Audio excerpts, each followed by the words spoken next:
Partiendo con la grabación, buenos días a todos, a todas.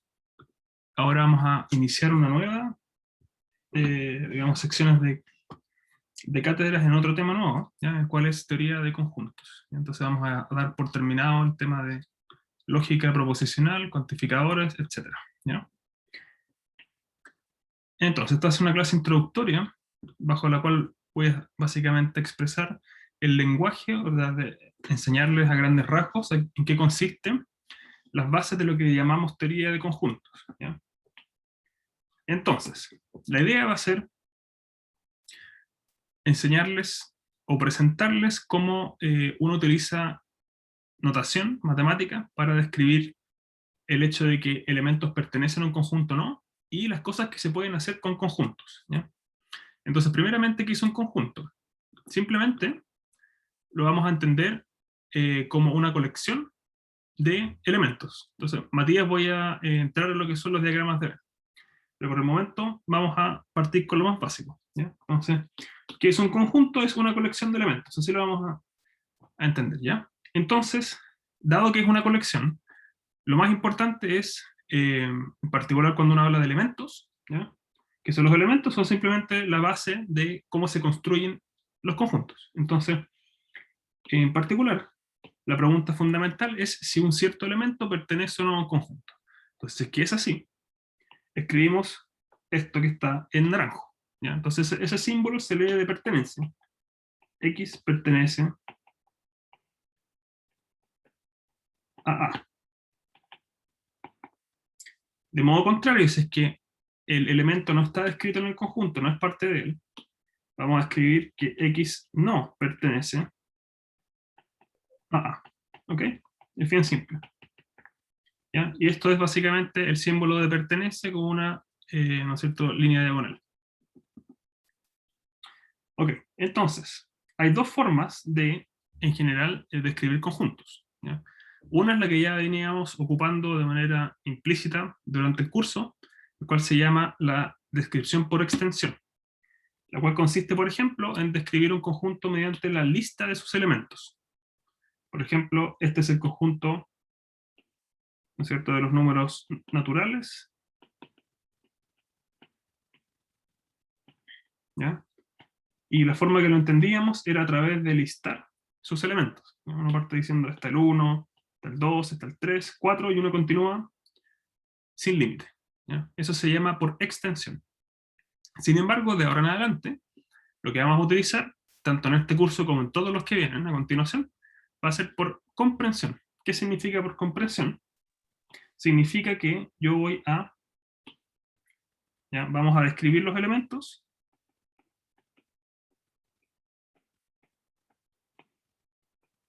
¿ya?, mediante una caracterización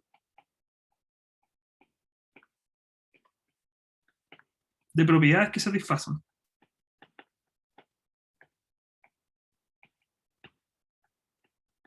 Pero no listándolos, ¿ya?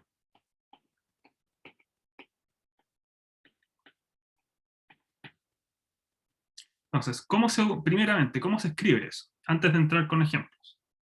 Hay muchas maneras, y entonces vamos a ver todas. Son todas equivalentes, significan exactamente lo mismo, ¿ya? Entonces, la primera manera es escribir X, que denota un elemento, por supuesto, del cual se va a crear una colección, y una nota esta barrita vertical, ¿ya? También se puede escribir dos puntos. A mí en particular me gustan los dos puntos, ¿ya? De hecho, hay como una especie como de uso del lenguaje asociado a regiones del mundo. Usualmente la que tiene la barrita vertical es europea, la de dos puntos es norteamericana, ¿ya? Y también es muy común escribir, ¿ya?, describir más bien, a qué conjunto universo, es decir, a darle un contexto dentro del cual vamos a sacar elementos de ese conjunto grande para especificar propiedades. Es decir, vamos a decir primeramente de dónde vamos a sacar los elementos que queremos utilizar. Por ejemplo, hasta el momento hemos dicho 1000 veces conjunto de números pares, conjunto de números impares, primos, compuestos. Todos esos se pueden entender desde la lógica del conjunto de los números naturales. Cualquier conjunto que he creado hasta el momento son lo que vamos a llamar subconjuntos, es decir, elecciones específicas, de un conjunto mayor. Y ese conjunto mayor usualmente se le escribe U. Entonces esto significa, reitero, una elección de un conjunto, elección de elementos en un conjunto mayor. Y comillas mayor, ¿qué significa? Que le da un contexto, ¿ya? Porque uno puede hacer colecciones de absolutamente lo que uno quiera. Colecciones de personas, colecciones de animales, colecciones de muebles, colecciones de números. Entonces te le da un contexto, ¿ya? Chicos, a ver, mutéense por favor, ahí escucho una especie de transmisión de radio. Aquí están dando, en auto pertenece a Carabineros, no sé qué pasa. Gracias. Y entonces, ¿qué pasa ahora? P va a ser, como todo el rato ha sido, una función proposicional, ¿ya? Entonces ahora que ya somos un poco más grandes y comprendemos lo que significa P de X, uno simplemente dice esto es una función proposicional. Entonces espero digamos, estén cómodos con este uso del lenguaje. Ya todos entendemos bien qué significa función proposicional. Entonces, finalmente, ¿qué es lo que uno hace con la descripción por conjuntos? Por comprensión, uno dice, voy a escoger elementos de un conjunto mayor, los cuales satisfacen una propiedad. Y aquí, usualmente, cuando digo función proposicional, me refiero a digamos, una especie de afirmación en la cual digo que en realidad la proposición se cumple, que es verdadera, ¿ya? Entonces eso ya ni siquiera se escribe. Sí, se quedó pegado. Se quedó pegado, profe. Se quedó pegado. ¿Me escuchan Sí. ahí, chicos? Sí, ahora Sí. Ahí sí. Ya, entonces estaba diciendo, cuando uno escribe las cosas por comprensión, uno pone una propiedad que en realidad es una función proposicional. Pero lo que uno hace realmente es pedir que la función proposicional sea verdadera. Los x's que hacen verdadera a la función proposicional son aquellos que pertenecen al conjunto, ¿ya? Entonces, cuando escribo P de X, realmente quiero decir P de X verdadero, ¿ya? Entonces, cuando X hace que P de X sea verdadero, X pertenece al conjunto, ¿ya? Y lo contrario también pasa. Si P de X es falso, es porque X no pertenece al conjunto.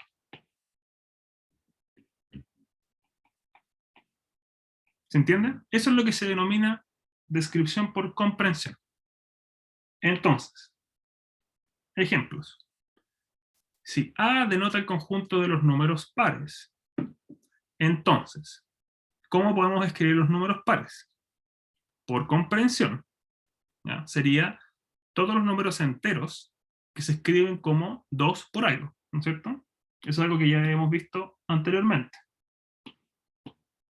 Son todos los números enteros, ¿ya? Esto les da un contexto de qué es lo que estamos hablando, es colección de números, primeramente, para los cuales X se escribe como 2 por n, con n natural. Y esto es una proposición, o más bien una función proposicional. ¿Sí? ¿Entienden eso, chicos? ¿Va más o menos bien la cosa? Sí, profe. Ya, súper. Entonces vamos a ver, por ejemplo, el conjunto de los números primos, con la letra B mayúscula. Bueno, a todo esto, los conjuntos usualmente se denotan con letras mayúsculas, ¿ya? Los cuales, cuando ya ocupamos conjuntos muy recurrentes, como lo vamos a ver a continuación en un ejemplo, se ocupan letras un poco más sofisticadas, como estas N con doble barra y cosas así, pero usualmente letras mayúsculas representan conjuntos y las minúsculas representan elementos. Entonces ahora, para ver el conjunto de los números primos, lo que uno puede decir es, ¿qué satisface un número primo? Bueno, un número primo es aquel cuyos divisores son solamente el número 1 y el número completo. Entonces lo que uno puede decir son todos los x en n, tales que, ese es el 2 puntos, se lee tal que, o tales que, 1 divide a x, esa barra significa división, ¿ya? O más bien, lo que voy a hacer es, si a divide a x, entonces a es igual a 1, o A es igual al número en sí mismo. Y esta notación significa A divide a X. Y esa es una función proposicional, ¿no? Es decir, va a ser cierta para algunos X, va a ser falsa para otros. ¿Ya? ¿Me van entendiendo hasta ahí? Sí, profe. Ya, súper. Ahora, conjunto de los números racionales, por comprensión. ¿Qué son los números racionales? Bueno, son los números reales, ¿ya? Entonces aquí uno podría poner incluso x dos puntos, o también, si uno quiere, x en r, ¿ya? Tal es que x se puede escribir de la manera como uno sabe del colegio. ¿Cuáles son las fracciones? Es lo mismo. Racionales son fracciones. Entonces son números que se escriben de la forma a partido por b, con a y b, ambos números enteros. Esa es la definición por comprensión del conjunto de los números racionales, es decir, de las fracciones. Entonces ahora entendemos bien cómo funciona la descripción por comprensión.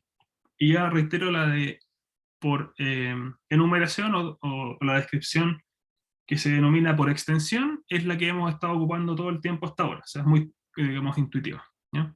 Esa es la primera cosa. Entonces ya entendemos más bien lo más básico de la teoría de conjuntos, que es un conjunto, que es un elemento y cómo interactúan. Es decir, un elemento pertenece o no pertenece a un conjunto, ¿ya?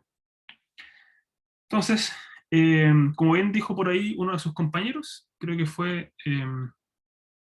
Matías, una herramienta extremadamente útil en la teoría de conjuntos es lo que uno denomina los diagramas de Venn, que corresponde nada más y nada menos con una representación gráfica de los conjuntos, la cual, digamos, es simplemente una guía. No tiene por qué ser, digamos, precisa al callo, simplemente da una idea de cómo interactúan conjuntos. Entonces, un ejemplo de diagrama de Venn es una cosa así. Uno siempre va a tener una especie como de plano, ¿ya?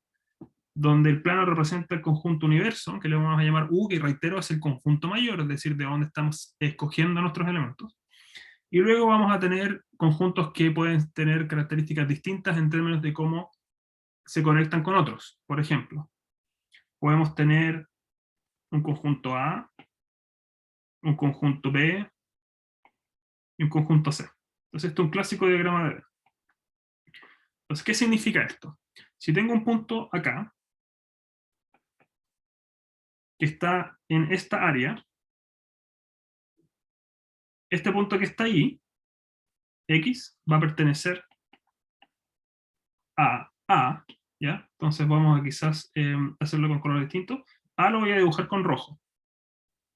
Entonces, si es que tengo un punto que está dentro de lo que está descrito por la circunferencia, digamos, eso significa que está adentro, que pertenece. Entonces, X acá va a estar perteneciendo al conjunto A, pero a su vez también pertenece al conjunto B, ¿ya? Porque si es que lo veo desde el punto de vista del conjunto que está en verde, también X pertenece a B. Sin embargo, cuando uno lo mira con respecto al conjunto que voy a dibujar en azul, eso no es así, porque X no está dentro de lo que es el conjunto en azul. ¿Ya? Entonces, para eso nos sirven los diagramas de Venn, para entender qué pasa con ciertas áreas, que en este caso, por ejemplo, es más bien la que está ahí, la que está en rojo ahí. Cualquier elemento que esté en esa área que achuré en rojo, va a satisfacer las propiedades que escribe ahí. ¿Ya? Las tres, para cualquier elemento. Entonces la idea es, gráficamente, describir interacciones entre conjuntos. También puede ser que un conjunto esté por fuera, no tenga nada que ver con los anteriores. Eso no quita que no haya, por ejemplo, aquí un conjunto D. ¿Ya? Entonces, vamos a ver, ¿no es cierto?, aplicaciones de diagramas de Venn para entender en problemas más concretos qué pasa cuando tengo una lista de informaciones respecto a muchos conjuntos. Eso es lo que se denomina, reitero, de diagrama de Venn.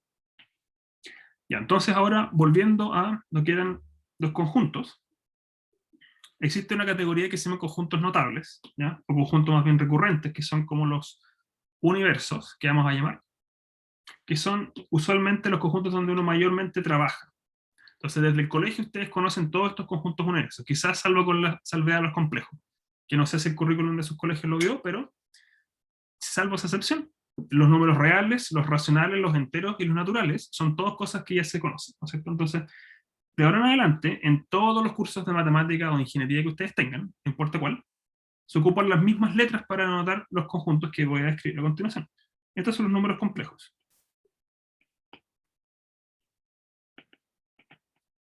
Este que está acá son los números reales. Estos son los racionales.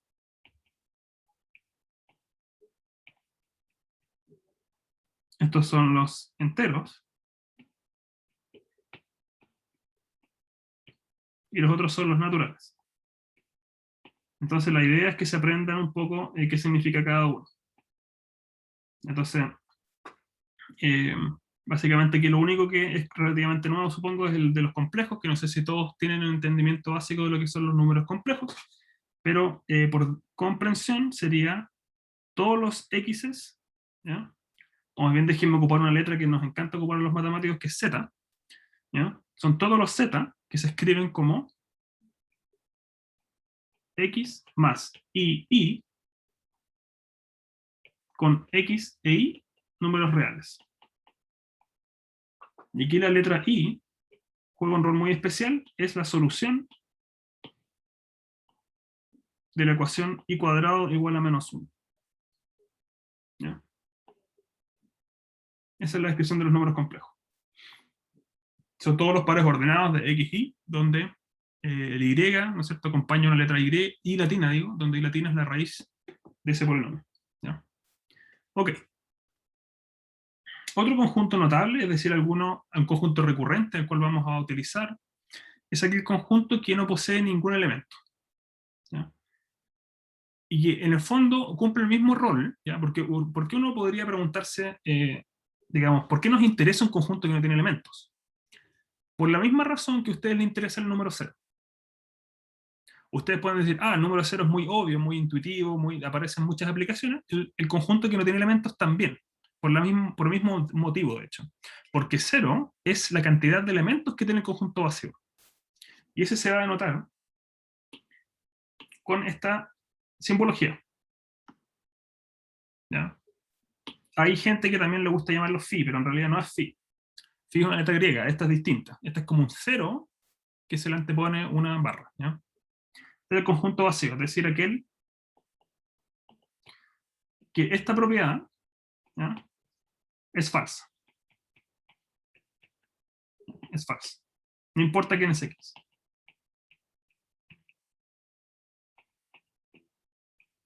Entonces, de otras formas, es que llamamos a esta propiedad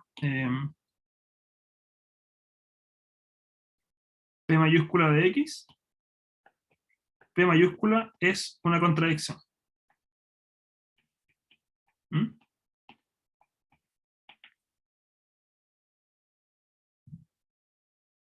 De la misma manera, vamos a denotar el conjunto digamos, el conjunto, que yo le llamaba hasta el momento mayor, se le va a llamar universo, que va a ser aquel que va a contener a todos los elementos que existen para un problema específico. ¿Ya?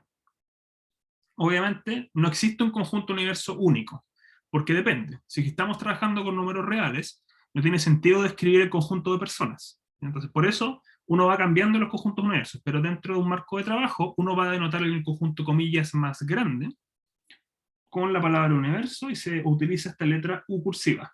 ¿Ya? Entonces, reitero aquí, lo importante es que es como una especie de conjunto mayor. Y de manera análoga, lo que ocurre es que si es que P de X, quizás P de U, es la proposición o función proposicional que X pertenece, entonces PU de X es una tautología. Volviendo un poco a lógica, ¿no? Es decir, siempre es cierta. No importa quién es X.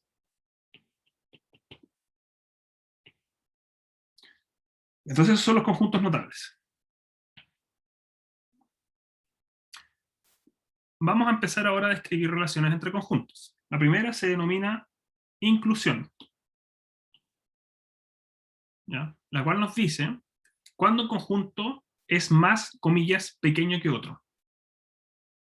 ¿Ya? Entonces lo vamos a anotar de esta manera, y nos dice que A es más pequeño que B,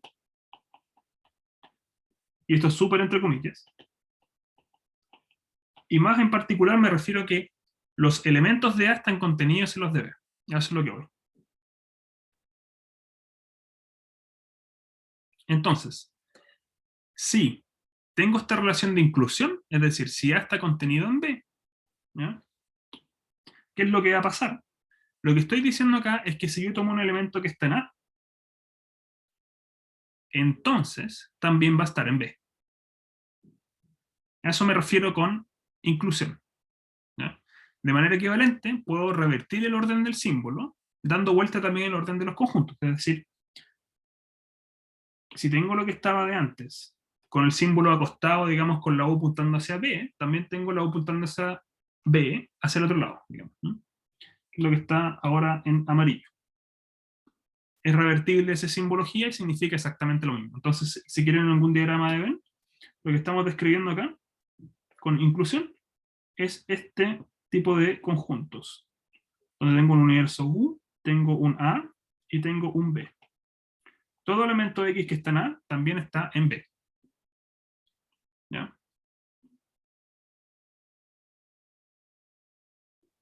Ok, entonces esa es la primera cosa. La segunda es igualdad. ¿Ya? Igualdad de conjuntos se va a anotar obviamente con el símbolo que utilizábamos para números también. ¿Ya? Pero significa otra cosa. ¿Ya? Este concepto de igualdad es un poco más fuerte. ¿Por qué? Porque dos conjuntos van a ser iguales cuando todos los elementos de un conjunto están en el otro. Y aquí lo importante es todos los elementos. Entonces aquí, esta es la parte crucial. En lógica proposicional, se puede resumir como decir que si alguien está en A, también va a estar en B. Es equivalente la condición de estar en A con la de estar en B. ¿Ya? Entonces, esto significa, es lo mismo estar en A, estar o no estar, de hecho,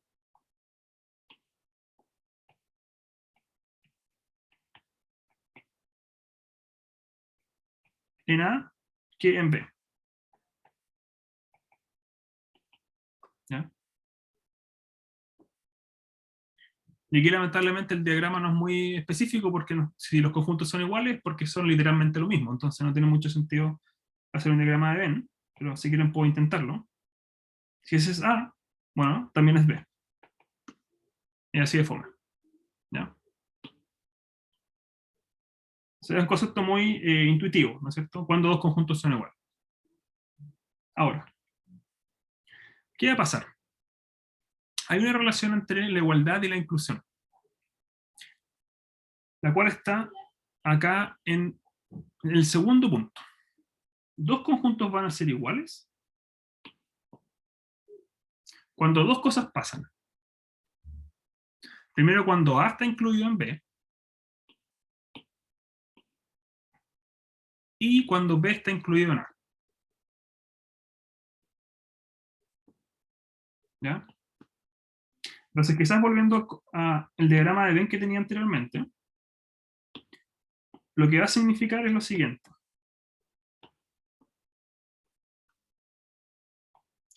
Una forma equivalente de decirlo es que esto se separa en dos cosas.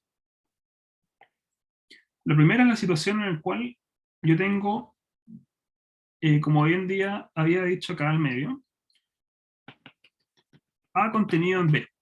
Si A está contenido en B es porque en algún sentido A es más chiquito que B. Entonces en un diagrama de Venn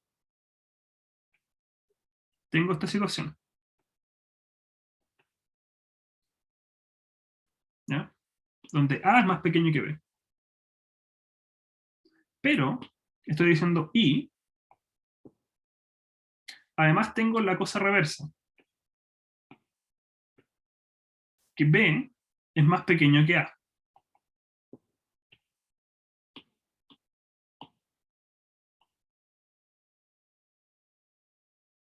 Entonces, ¿cómo puede ser posible que A sea más pequeño que B y que B sea más pequeño que A simultáneamente? Bueno, la única opción es que el, comillas, espacio que hay entre A y B es no existente. No existe. No hay ninguna diferencia entre A y B. ¿Ya? Entonces, si ustedes quieren, por ejemplo, con colores, este espacio que estoy denotando en morado, que es aquellos elementos que están en B y no están en A,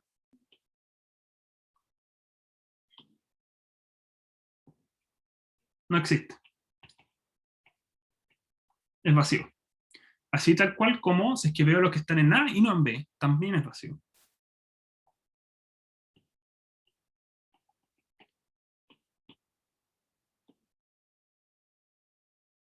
¿Ya?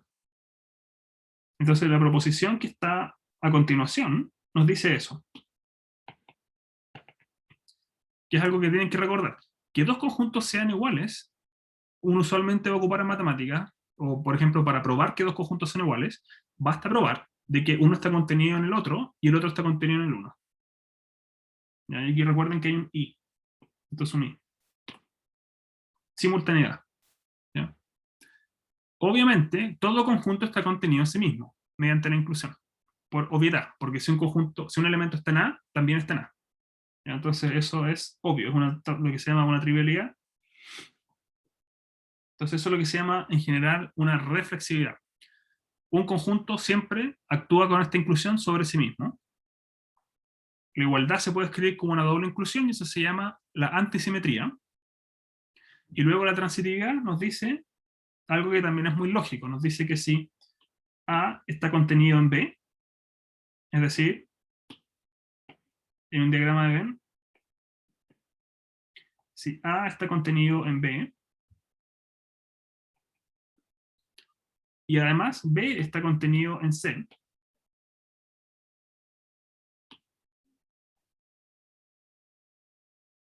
entonces A está contenido en C.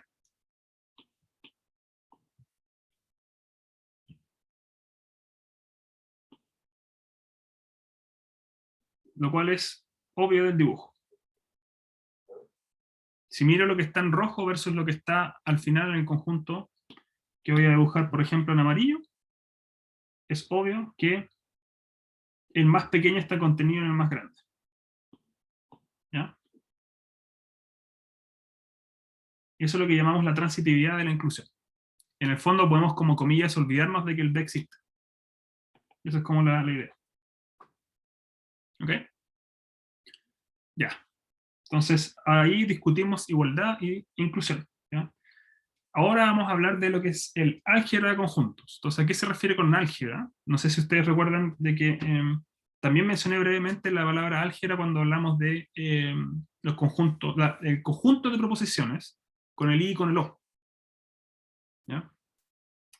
¿Qué se refiere a la palabra álgebra? Se refiere a una colección de elementos que van a interactuar mediante una operación. En este caso, los elementos que interactúan son conjuntos. Y la manera que van a interactuar son mediante reglas que voy a definir ahora. ¿Ya? La primera es la unión. Entonces, ¿cómo puedo combinar dos conjuntos? Una manera de hacerlos interactuar o combinarlos es mediante la unión. La unión se va a anotar con este símbolo, que no es una letra U, es casi igual, pero no es una letra U, es simplemente una especie como de, ¿cómo se podría decir? Como una herradura, ¿ya? No es la letra U del alfabeto, ¿ya? Pero obviamente es muy sugerente. Entonces, dado que tengo conjuntos A y B, voy a combinarlos en lo que es el conjunto unión. Entonces, esto es una manera de crear un nuevo o tercer conjunto, si se quiere. Este símbolo significa que estoy asociando o creando, estoy creando o asociando un tercer conjunto, el cual va a satisfacer, ¿no es cierto?, ¿qué es lo que es un conjunto? Es una colección de elementos. Entonces, si quiero crear un conjunto, tengo que decir cuál es la condición para que un elemento pertenezca al conjunto. Porque no hay otra cosa que eso. O sea, un conjunto es solamente una condición de pertenencia. Entonces, ¿cuándo un elemento pertenece a la unión?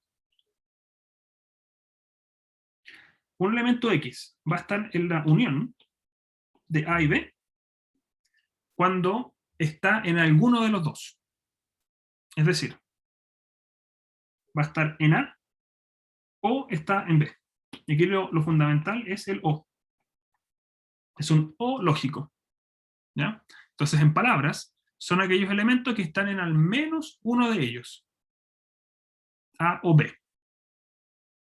Entonces, hay un diagrama de Venn para confirmar qué significa esto. Si tengo un conjunto A y tengo un conjunto B, la unión va a estar dada por todo lo que es A y todo lo que es B. ¿Ya? No importa si es que pertenece a uno o al otro. Es como agrupar. ¿Ya? Entonces, todo esto es A1 en B.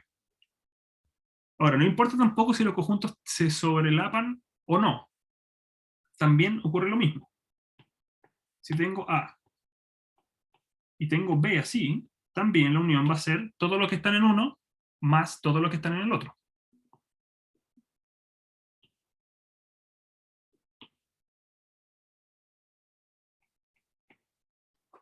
¿Ya? Ok, entonces, más generalmente, y aquí espero que no se asusten mucho con la notación, va a ser algo que tienen que empezar a exponerse de a poquito, uno va a lidiar con lo que se llaman colecciones arbitrarias. ¿Ya? Esto es una colección arbitraria. ¿Qué significa arbitraria? En este caso significa que tengo una cantidad de conjuntos, la cual no sé cuántos hay. Podrían haber 100, podrían haber 3, podrían haber 1000. ¿Ya? Entonces necesitamos alguna forma de escribir esto. Si tengo 1000 conjuntos, su unión, ¿ya?, se va a escribir de esta manera. Vamos a escribir la letra U, digamos la herradura, y vamos a poner un índice, bajo el cual estamos describiendo a todos los conjuntos. ¿Ya? 1, a sub 2, a sub n. Entonces, en vez de especificar cuánto vale, vamos a decir simplemente esto es un a sub i, ¿ya?, para i en algún conjunto, que puede ser 1, 2, hasta n. Entonces, eso es lo que vamos a adoptar en la notación. Y literalmente, el hecho de que i barre en este conjunto se nota en la unión desde abajo hacia arriba. I igual a 1 es el más chico de los índices que describen los conjuntos, y n es el más grande. ¿Ya?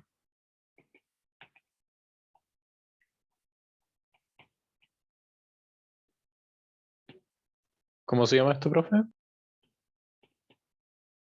Esto se llama la unión de una colección arbitraria de conjuntos. ¿Ya? Gracias. Y n es el más grande de los índices.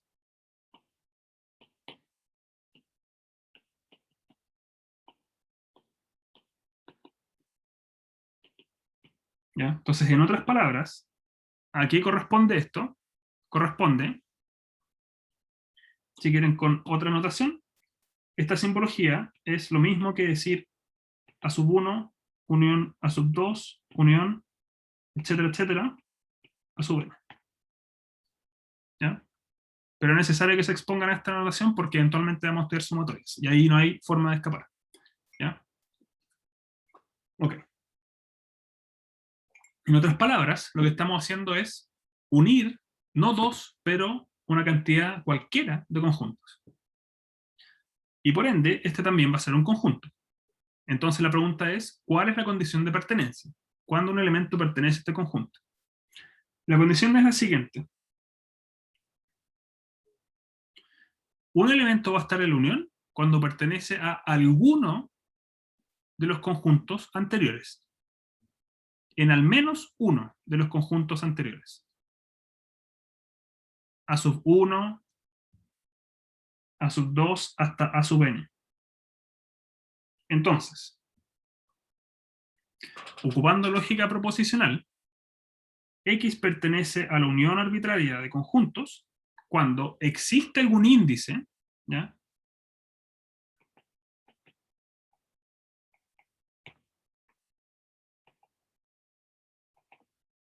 ¿Ya? De manera que X esté en A subíndice. ¿Ya?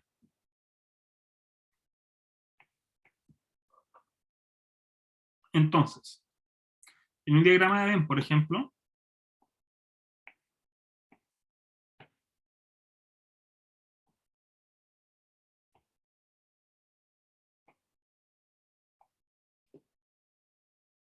A sub 1, A sub 2, A sub 3, A sub 4, la unión arbitraria es simplemente todo lo que está en todos los conjuntos. Uno empieza a meter, como imagínense que tengo un saco gigante y voy metiendo los conjuntos todos los elementos de uno, los del otro, todos en el mismo saco. Entonces, si es que uno quiere achurarlo, sería todos los conjuntos metidos iguales, con el mismo color. Y la unión de todos sus elementos es lo que denominamos esta simbología, ¿ya? En este caso, todo lo que está en amarillo corresponde a la unión de i igual a 1 hasta 4 de a sub i. ¿Ya? Fabi me pregunta qué es el índice. Bueno, el índice es simplemente la letra que uno utiliza para marcar. Recuerda que uno parte con los conjuntos, y quizás voy a destacar con color morado, a sub 1, a sub 2, hasta a sub n. Un índice es una letra que me da una guía de cuál de ellos estoy tomando. Entonces, cuando reemplazo el conjunto A sub 1 por un A sub i, aquí el índice vale 1. Eso es todo. Índice es una letra que me ayuda a tener claridad de los conjuntos que estoy trabajando. Eso es todo, ¿no?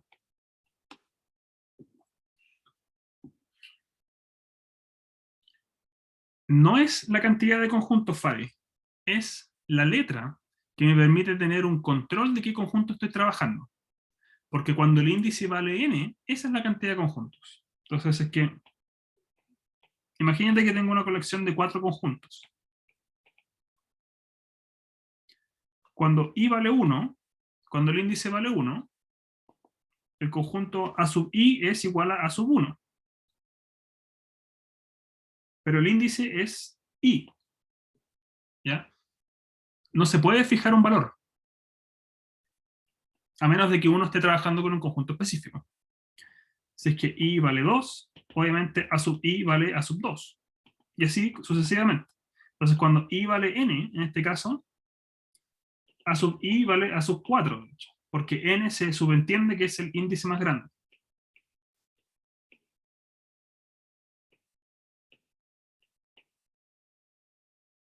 ¿Ya? Entonces, no es la cantidad de conjuntos porque puede ser cualquier entremedio también. Reitero, es una letra que nos permite describir a todos de manera uniforme. Porque ¿cuál es la idea de introducir un índice? La idea no es tener letras A, B, C y D, porque ¿cómo escribo la unión de todas esas letras sin necesariamente tener que describir las letras que están entre medio? La manera más fácil es poner a todas las mismas letras e ir variando con números abajito. ¿Se entiende? Es simplemente una cosa notacional. ¿Ya? Si tuviese 1000 conjuntos, el alfabeto no nos ayuda, no es una forma eficiente. Porque tenemos solamente, ¿cuántas letras hay en el abecedario? Creo que eran 27, una cosa así. Si tuviéramos 1000 conjuntos, ¿cómo describes a los 1000 conjuntos? La manera más fácil es poner a sub 1 hasta a sub 1000. Y listo. ¿Ya? Ok, entonces segunda cosa que podemos hacer con conjuntos, intersección. ¿Ya? Y de hecho, voy a tomarme una pequeña pausita porque me pasé un poco en el tiempo, así que vamos a tomarnos 10 minutos de break y volvemos la segunda parte del curso, ¿ya? Nos vemos, chicos. Bienvenidos nuevamente, chicos, chicas, ¿no es cierto?, a la segunda parte de esta cátedra. Ya, entonces continuamos con la intersección de conjuntos. Entonces ya habíamos discutido lo que es la unión. Ahora vamos a la intersección. Entonces, ¿qué es la intersección? Bueno, va a ser el conjunto que vamos a obtener al reducir los elementos que están en A o en B, de manera que lo vamos a filtrar y vamos a pedir que estén en ambos simultáneamente. ¿Ya? Entonces, un elemento va a estar en la intersección cuando está en ambos. ¿Ya? Es decir,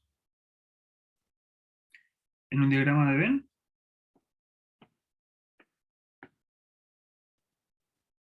si ese es A y si ese es B, entonces la intersección corresponde solamente a lo que está ahí, compartido por ambos. Es así de sencillo. ¿Ya? Nuevamente vamos a utilizar una notación para describir la situación cuando hay una cantidad desconocida pero fija de conjuntos. Entonces, por ejemplo, siempre es bueno ilustrar pensando en que n puede ser muy grande, por ejemplo 100 o 1000. Entonces, si tenemos conjuntos a sub 1, a sub 2, hasta a sub 1000 o 10, lo que sea, esto va a denotar la intersección de todos ellos.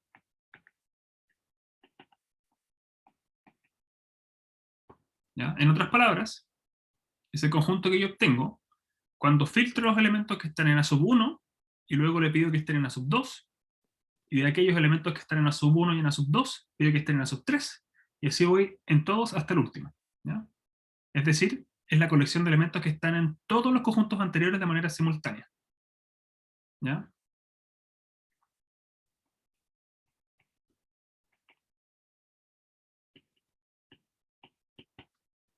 Ahora, ocupando lógica proposicional, tenemos que es lo mismo que pedirle que estén en todos los índices. ¿Ya? ¿Ok? Entonces, esto es lo mismo que decir lo que está ahí,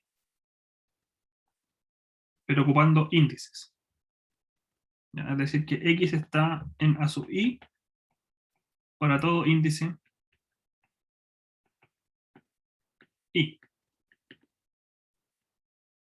¿Ok? Entonces, de nuevo, en diagrama de Venn,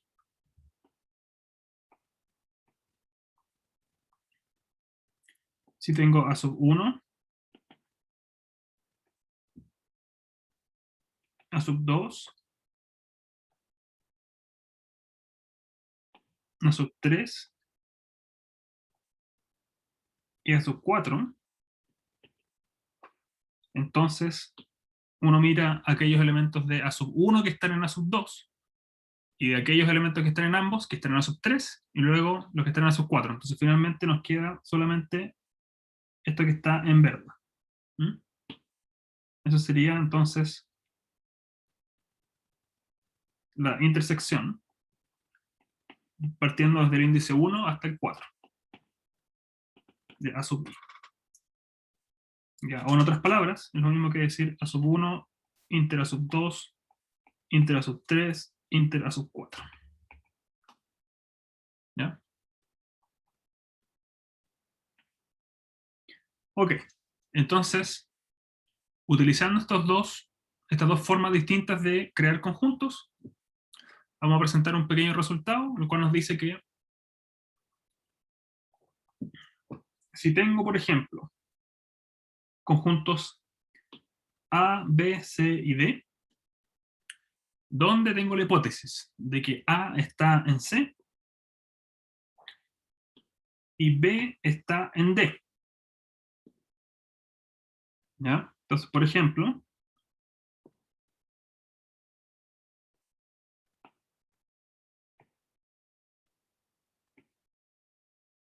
este sería el conjunto C, este sería el conjunto D, y luego tengo dos conjuntos más pequeñitos. Tengo uno que está en C, que en este caso es el conjunto A, ¿ya? Y luego otro que tengo que está en D, que es el conjunto B.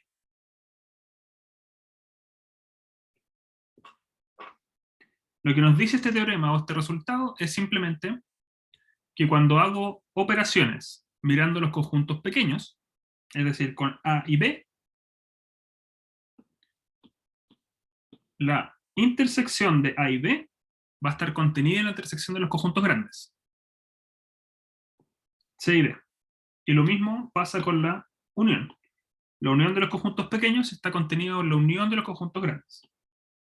Entonces es obvio desde el diagrama de Venn porque, si uno lo mira con detalle, la intersección de A y B está aquí.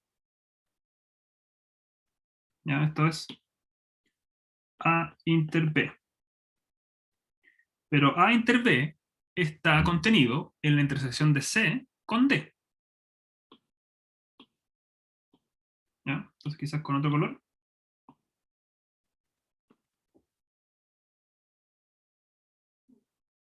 ¿Ya? Entonces voy a hacerlo de nuevo con amarillo.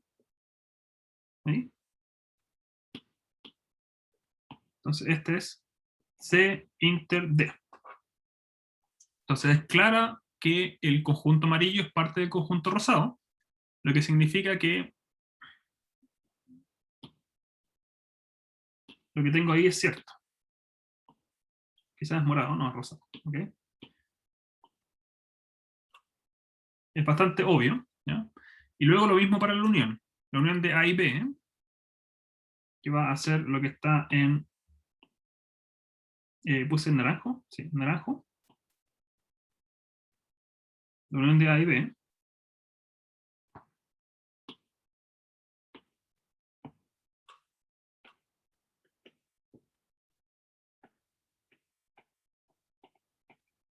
Está contenido en la unión de los conjuntos grandes. ¿Ya?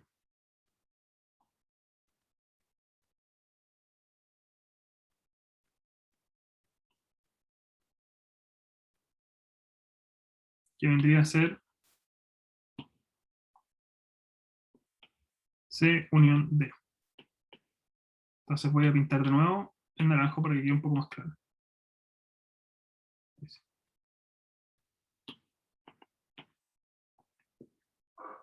¿Ya? Entonces es evidente también que el color naranjo está contenido en este color verde oscuro.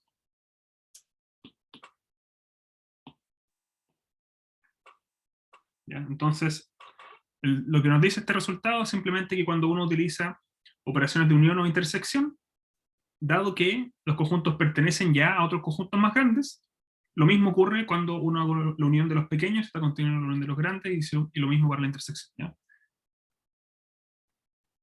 Entonces, ¿alguna duda hasta el momento?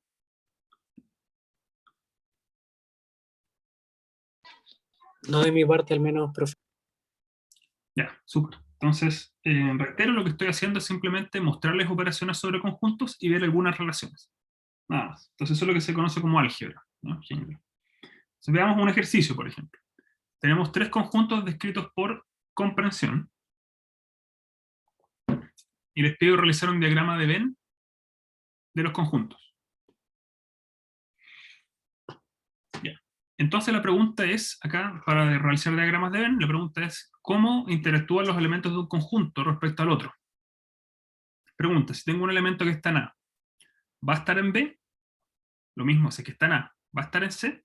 Si que está en B, ¿está en C? Esa es la pregunta. Y viceversa también. ¿Ah? Entonces,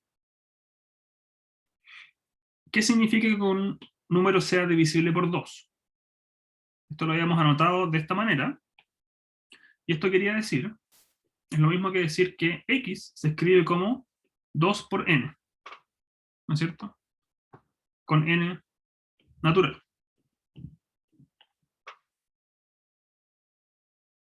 Por otro lado, divisible por 4 es exactamente lo mismo, pero uno reemplaza el 2 por el 4. ¿ya? Entonces esto es lo mismo que decir que 4 divide a X, de modo que X se escribe como 4 por M. ¿Ya? Y escojo letras distintas para no hacer confusión con el conjunto anterior. ¿Ya? Y luego, C. Entonces, si C es el conjunto de los números naturales que son menores o iguales a 2, ¿a qué es igual el conjunto C? ¿Cuáles elementos tiene? El 1. Podríamos escribirlo por extensión también. Claro, entonces recuerden que el conjunto de los números naturales parte desde el 1, ya no parte desde el 0. Porque si no, habríamos agregado la letra o el número 0 acá abajito, como subíndice, ¿no? Entonces, como no es así, el número 0 no está. Es el 1. Efectivamente, 1 es menor a 2. Entonces ahí va el 1. ¿Y cuál otro número va?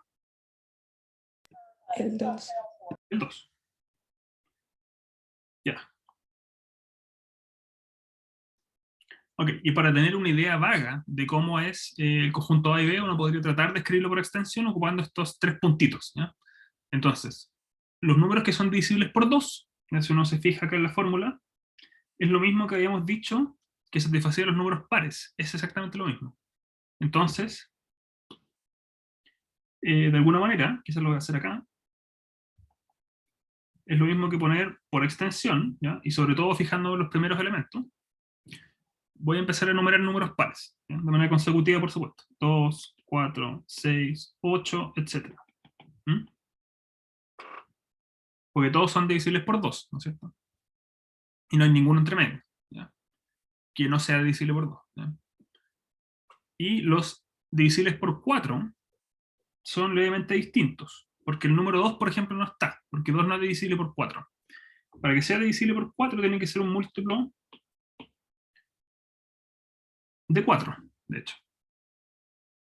De modo que 2 no está ahí. 4, 8, 12, etc. ¿Eh? Entonces, si quieren, aquí incluso voy a hacer un poco más específica la lista. Lo voy a mover un poco más ahí. Y ahora voy a listar 2 elementos más, solo para que tengan una idea de que efectivamente el conjunto B es bastante más pequeño que el A, ¿no es cierto? Porque ven que efectivamente hay números que se repiten, pero hay otros que no. ¿Mm? Ya. Y por otro lado, hemos dicho que el conjunto C era 1 y 2. Entonces recuerden que estos simbolitos de paréntesis, ¿ya? Son la notación que nos permite entender que esto es un conjunto.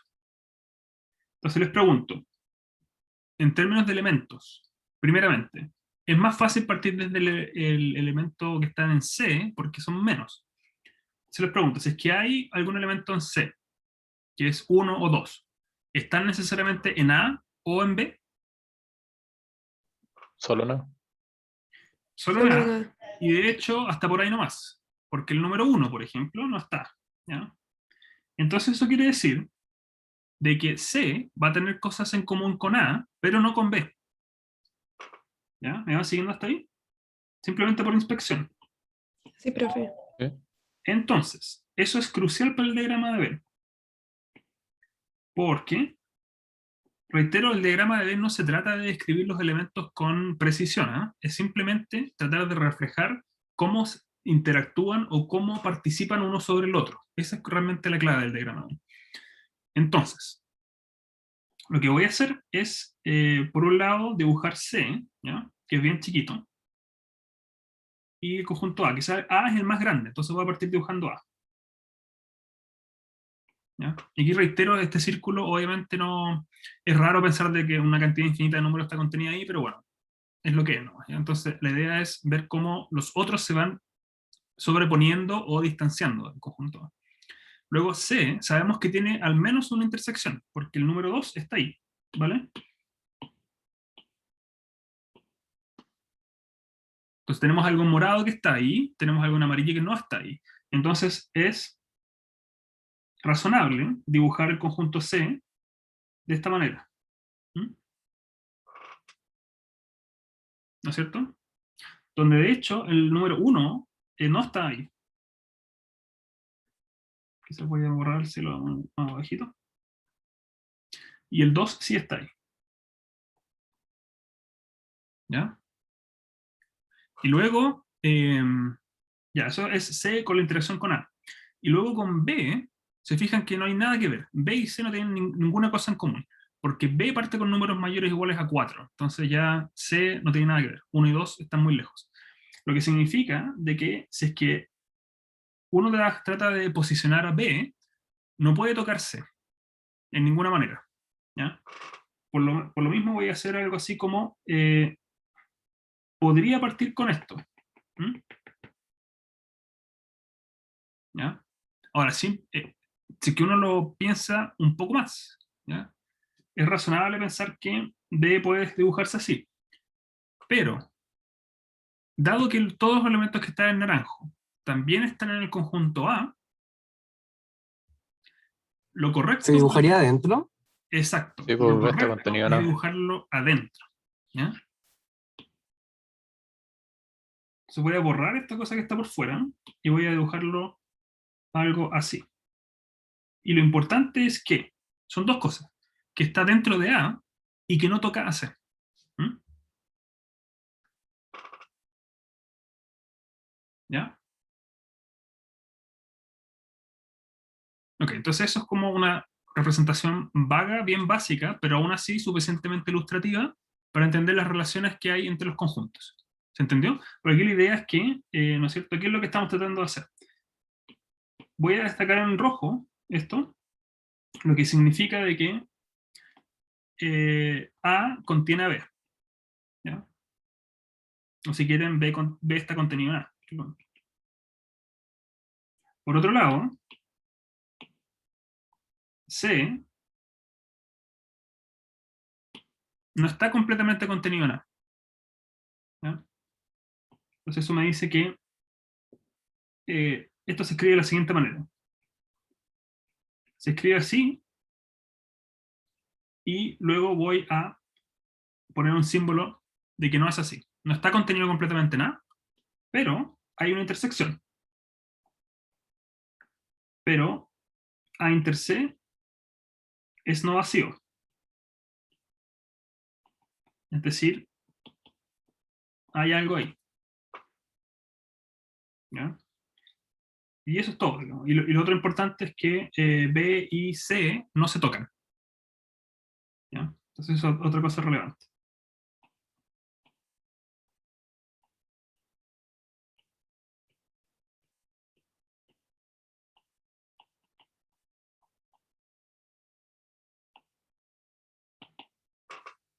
Ya. Entonces eso concluye el estudio del ejemplo. ¿A qué corresponderá ahora el conjunto de los números reales que pertenecen a n de los elementos que pertenecen a n o su inverso aditivo pertenece a n?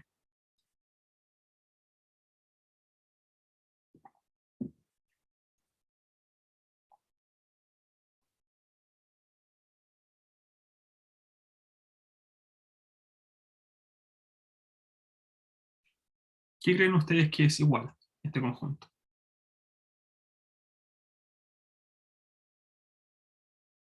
Entonces aquí la clave es lo que está acá, es la función proposicional p de x, ¿no? El primero nos dice un contexto, el hecho de que está en R nos está diciendo de partida que son números reales, lo cual es básicamente nada a estas alturas porque nosotros estamos acostumbrados a trabajar con los números reales. Es el marco teórico más general posible, porque hasta el momento no hemos discutido los complejos. Entonces no nos dice mucho, son números, ¿ya? Pero los números son o bien naturales, ¿ya? O bien son números naturales, o su inverso aditivo es un número natural.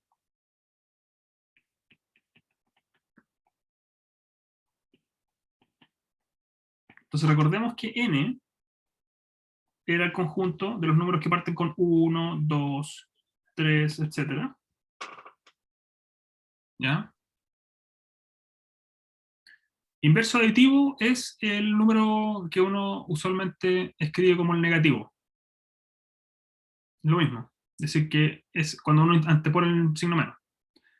¿Por qué? Porque existe el inverso multiplicativo, etc. A mí no me gusta hablar de menos algo. Yo le llamo inverso aditivo, porque soy matemático. Entonces, Profe, ¿cómo se decía esa barrita? Se me olvidó.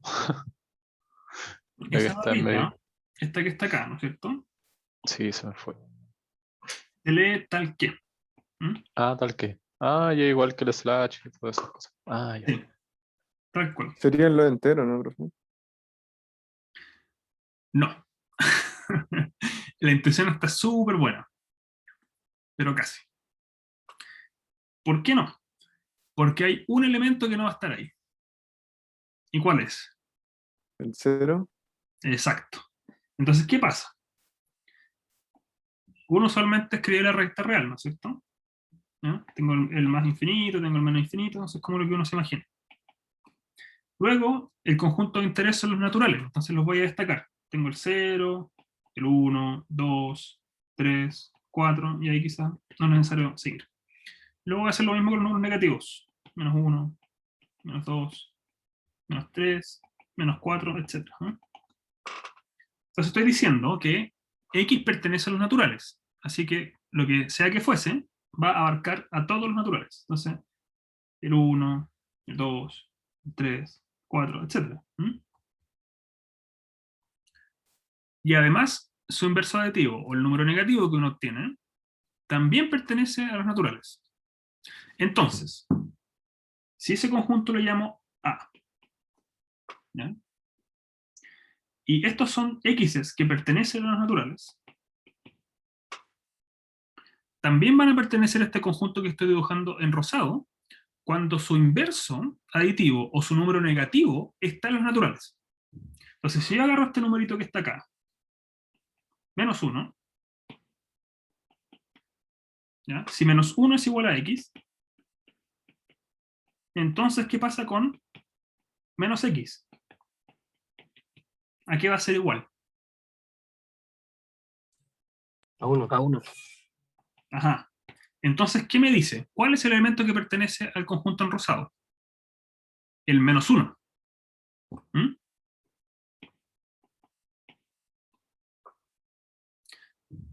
Ya, entonces vamos a leer una vez más el conjunto. Este es el conjunto A de los números reales, ¿ya? De los X que pertenecen a R, tales que X pertenece a N, o X es natural, que es lo mismo, o menos X es natural. Así se lee. ¿Ya? Y acabamos de decir de que menos 1 está ahí. ¿Qué pasa cuando agarro el número menos 2? Y me pregunto, ¿ese número está en el conjunto o no está en el conjunto? ¿Qué tengo que verificar? Que o el número es natural, o menos ese número es natural. ¿Mm? Entonces, cuando tomo el número menos 2,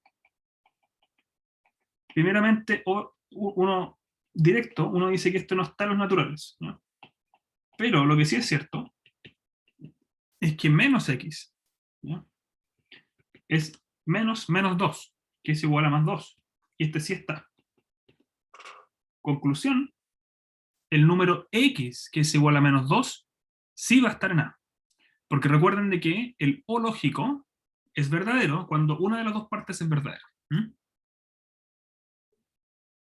Esto implica de que menos X en N es verdadero. ¿Ya? Y por ende, eso quiere decir de que X está en A. Entonces, ¿quién era X? En este caso era el número menos 2.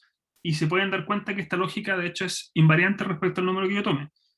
Si es que yo parto con cualquier número de la forma menos 3, menos 4, menos 5, es decir, el negativo de un número natural, su inverso aditivo va a yacer en los naturales. Por una cosa de que es una especie de efecto reflejo. ¿Ya? Entonces, de hecho, todos los números naturales con signo menos van a estar ahí. ¿Cuál es el único número que es entero que no es natural? Y que su inverso aditivo tampoco es natural. 0. El 0. Es el 0. Porque 0 no pertenece a n. Solo por eso. Entonces, este compadre que está acá no está en A. Entonces, técnicamente, el conjunto A que estamos describiendo es igual a todos los números enteros menos el 0. ¿Ya? Entonces, esa es la respuesta. Entonces, la respuesta en breve es igual a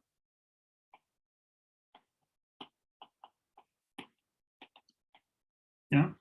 A es igual a Z menos el 0. Y aquí lo voy a poner entre comillas.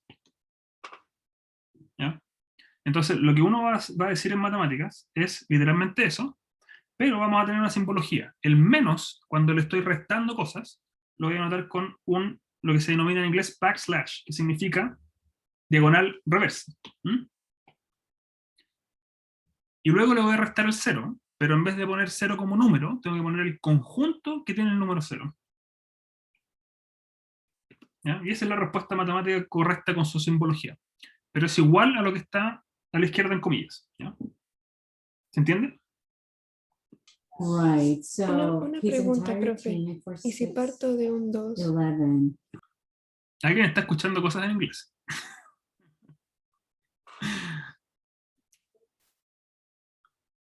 Ya. Ah, es la prima. Ya, súper. Entonces, ¿cómo dicen?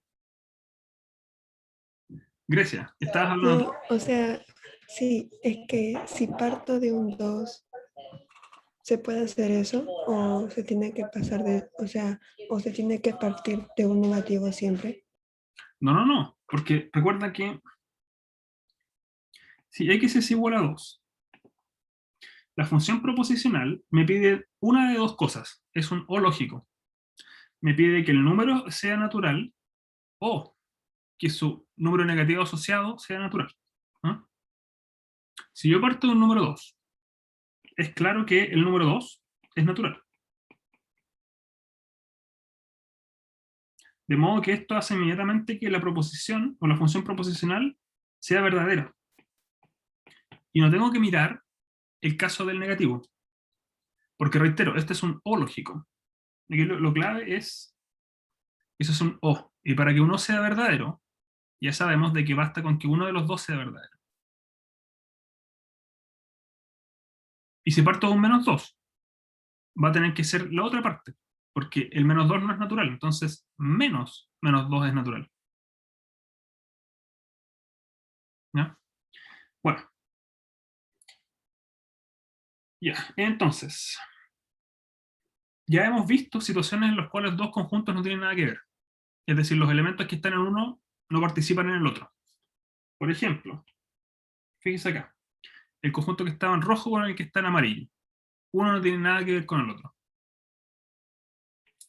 Y vamos a darle un pequeño nombre a eso. Entonces, lo que le vamos a decir es que estos conjuntos son disjuntos. Y se va a notar con la simbología que está ahí. Es decir, que su intersección es vacía. ¿Ya? Entonces, dos conjuntos son disjuntos cuando no tienen elementos en común. Y se nota con el hecho de que su intersección es vacía. ¿Ya? Entonces la simbología en diagrama de Venn es bastante sencilla, una cosa así. No hay intersección.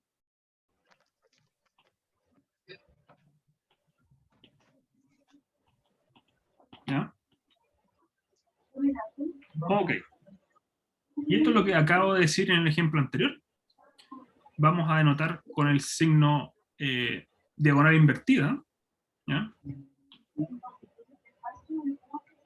El conjunto. ¿Alguien está...? A ver, ¿puedo meter ahí? Sí, ya. Entonces, ese conjunto A menos B que se va a leer es una diferencia, es literalmente el signo menos en los números reales. ¿Ya? Es lo que uno obtiene al tomar el conjunto que está a la izquierda y sustraer, es decir, eliminar los elementos que están en B. Entonces, con lo que me voy a quedar van a ser los elementos que estaban en A y que no están en B. ¿Ya? Entonces, en un diagrama de Venn,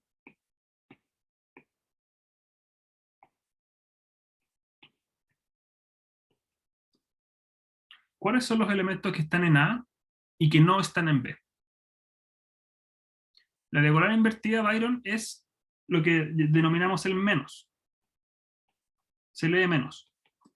Menos de teoría de conjuntos. Es tal cual como tú lees 3 menos 5. ¿Ya? Es el análogo. ¿Ya? Pero es un menos de conjuntos. ¿Ya? Uno no puede... O sea, ¿cuál es la idea?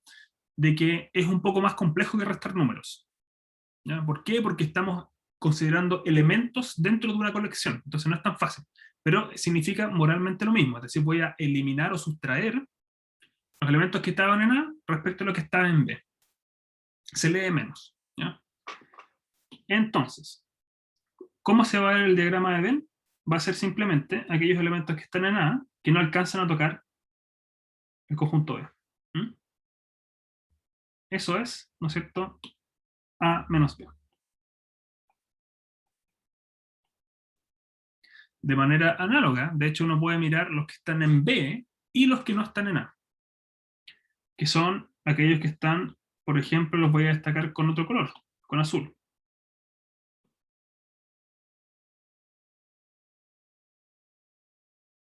¿Ya? Estos son los que están en B y que no están en A.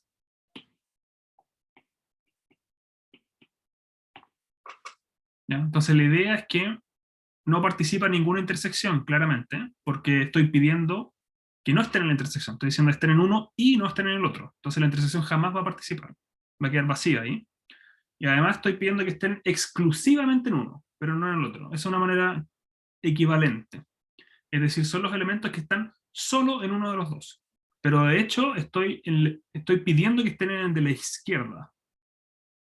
¿Ya? Estoy pidiendo en este caso que estén en A. Aquí estoy pidiendo que estén en B. ¿Ya? Pero esa es la idea de sustraer o tomar diferencia de conjuntos. Es eliminar, así como la unión era agregar elementos a mano, la diferencia es sacarlos. ¿Ya? Y luego, finalmente, un par de comentarios. Dado que tenemos esta operación de sustracción, uno puede hablar de lo que se llama el complemento. Entonces, ¿qué es el complemento? Es simplemente tomar la diferencia, ¿ya?, de el universo menos el conjunto, ¿ya?, lo cual voy a hacer un dibujo. ¿Ya? Entonces, eso es lo que significa. ¿Cómo se va a anotar? Se va a anotar con esta letra C. C por complemento. ¿Ya? Entonces, reitero, uno parte con un conjunto A, su complemento es lo que está en el universo que no está en A. Eso significa.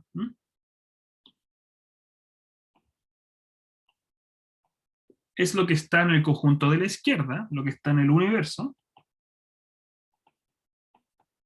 Esa diagonal invertida significa que no está en A. ¿No?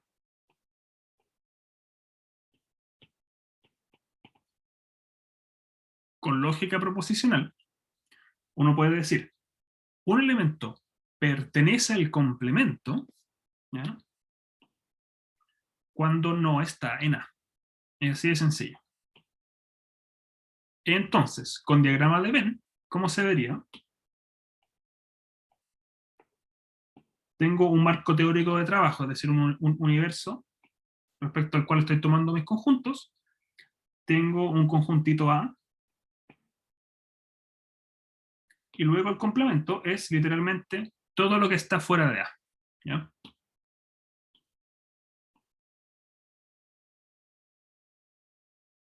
Que es lo que estoy destacando en amarillo, por supuesto. ¿Ya?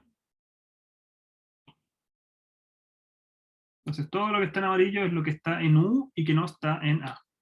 Entonces tiene dos formas. Una es escribir AC y la otra es escribir U menos A, porque es lo mismo. ¿Ya? Si tomo un elemento X que está ahí, no está en A. Es decir, está en el universo y no está en A. ¿Ya? ¿Me van siguiendo hasta ahí, chicos, con el concepto de complemento? Sí, profe, se entiende. En general, estas cosas son bien sencillas. ¿Ah? O sea, aquí el único problema o la traba es un poco la notación, al cual se tiene que acostumbrar. Pero de manera un poco abstracta, las cosas son extremadamente simples. ¿Ya? Simplemente hay que acostumbrarse a la matemática de cómo uno escribe esto. ¿Ah? Como aprender a leer un nuevo lenguaje. Entonces, tomemos como universo el conjunto U, que es igual al conjunto de los números enteros, como ya sabemos. Pregunta: ¿cuál va a ser el complemento del conjunto de los números impares? Primera pregunta. Entonces, para la pregunta número 1, ¿qué es AC? Recuerden que X, que es un elemento, está en AC cuando X no está en A. ¿Ya? Recuerden eso. ¿Y qué significaba? ¿Cuál era el conjunto A? A era el conjunto de los números impares. Entonces estoy diciendo que X no es impar. ¿Ya? Pero hay que tener cuidado, porque recuerden que esto es respecto a un universo, ¿ya? Entonces el universo acá es el conjunto de, técnicamente estoy diciendo que X pertenece a U menos A. Entonces estoy diciendo que X no es impar, y X es un número entero. ¿Ya?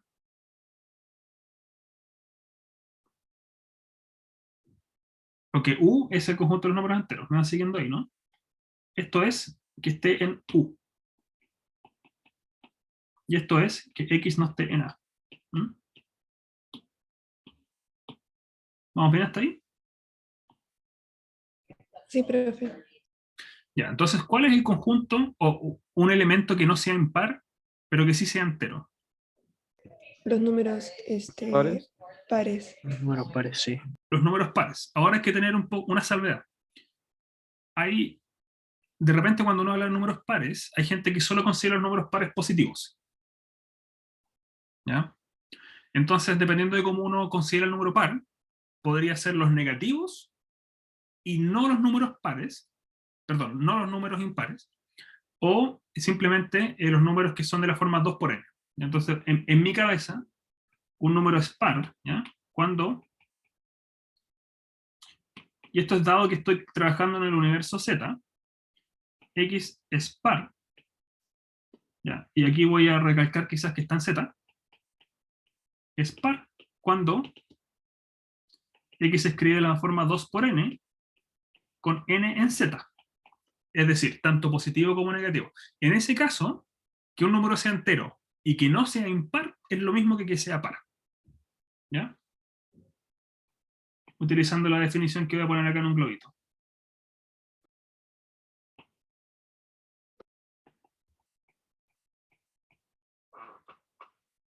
¿Ya? ¿Les quedó claro, chicos? Lo que es el complemento a través de este ejemplo. Sí, profe, pero entonces no consideramos los negativos, ¿verdad? Sí, hay que considerarlos. Sí. Ah, Porque, ok, ok. por ejemplo, el número menos 4 es par, según mi definición.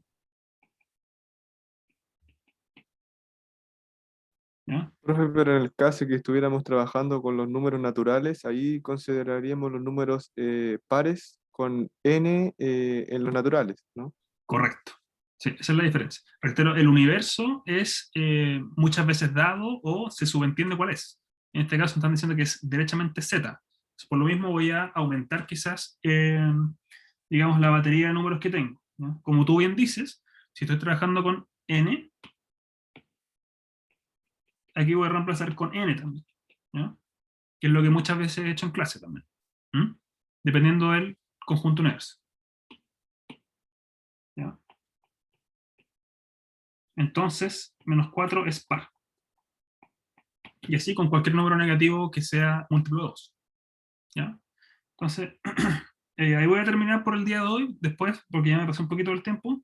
El número 2 lo vamos a dejar para la próxima clase y después seguimos con más teoría de conjuntos. La guía la voy a enviar, de hecho es una buena pregunta, tenemos que trabajarla con los otros profes, pero está casi lista. ¿Ya? Yo creo que durante esta semana. ¿Ya? Así que no se preocupen tanto. Recuerden que... Profe, ¿Mm? Sí, la pauta de la... Bueno, hoy día se supone que se entrega la guía evaluada. ¿Esa pauta, cuándo la vamos a tener disponible? yo creo que desde el momento que la tarea se acaba, es decir, desde mañana. ¿Mm? Ah, ya, perfecto. Que así igual lo ocupamos para estudiar para el jueves. Sí, hoy hay horario de consultas y les prometo que voy a poner una alarma. ¿Ya? He tenido malas semanas, ¿ah?